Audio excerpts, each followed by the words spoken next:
One concept in 1 minute में आपका हार्दिक स्वागत है। आपके सामने एक ये है मैथ्स का क्वेश्चन। इसको आप पहले आराम से पढ़ सकते हैं और आंसर देना चाहें तो आप दे सकते हैं। अदरवाइज हम पहले एक कॉन्सेप्ट सीखेंगे, उसके बाद फिर हम इस क्वेश्चन पे आएंगे। तो कॉन्सेप्ट हमारा क्या है कि जैसे कोई भी चीज़ परसेंटेज में है तो उसका इंक्रीमेंट बताया है। तो अगर सिंगल चीज़ इन्वॉल्व है, लाइक अगर मैं क्वेश्चन की बात करूं, इसमें बहुत बोला गया है, if the side of a square is increased by 35% then by what percent will the parameter increase. तो जैसे पैरामीटर क्या होता है स्क्वायर के केस में 4 इंटू साइड। तो इसमें कहने का मेरा मतलब है कि एक ही चीज़ इन्वॉल्व है, like parameter is directly proportional to side. ऐसे अगर आपका इंक्रीमेंट होगा तो जितना आपका साइड में इंक्रीमेंट होगा परसेंटेज वाइज, वैसा उतना ही पैरामीटर में इंक्रीमेंट होगा। तो आपका आंसर यहाँ सीधे सीधे क्या हो जाएगा, आप देख सकते हैं, इसका आंसर होगा 35%।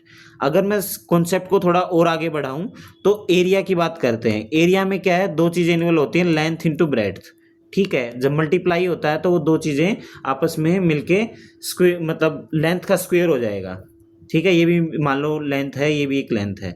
तो उस केस में परसेंटेज, इफेक्टिव परसेंटेज इंक्रीज की बात करूं, वो कैसे निकालेंगे, लाइक A% अगर हमारी लेंथ बढ़ी है, B% हमारा ब्रेड्थ बढ़ी है, तो इफेक्टिव परसेंटेज इंक्रीज होगा। अपना इस फॉर्मूला में आप वैल्यू पुट करके निकाल सकते हैं। अगर तीन चीज़ें इन्वॉल्व हैं तो कैसे निकालेंगे आप, तो जैसे वॉल्यूम है, वॉल्यूम क्या होती है, length into breadth into height. अगर परसेंटेज, इफेक्टिव परसेंटेज इंक्रीज निकालें तो लेंथ फॉर एग्जांपल A% बढ़ी, ब्रेड्थ B% बढ़ी, हाइट C% बढ़ी, तो जो इफेक्टिव परसेंटेज इंक्रीज है वो हमारा इस फॉर्मूले से आप निकाल सकते हो।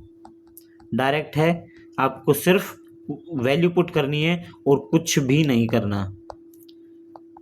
ABC डिवाइड बाई 10,000, बस ये ध्यान रखना है यहाँ पे, ये आपका इफेक्टिव परसेंटेज इंक्रीज आ जाएगा। देखो हमने इसमें कॉन्सेप्ट सीखा।